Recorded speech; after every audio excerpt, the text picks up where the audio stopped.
सर्वभूतेषु लक्ष्मीरूपेण संस्थिता नमस्तस्यै नमस्तस्यै नमस्तस्यै नमो नमः।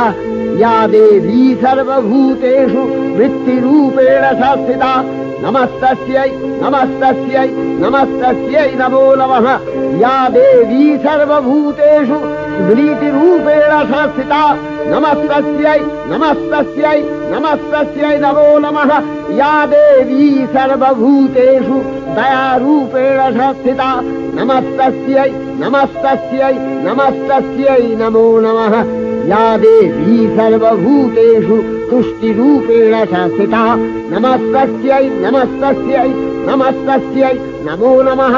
या देवी सर्वभूतेषु मातृरूपेण संस्थिता नमस्तस्यै नमस्तस्यै नमस्तस्यै नमो नमः।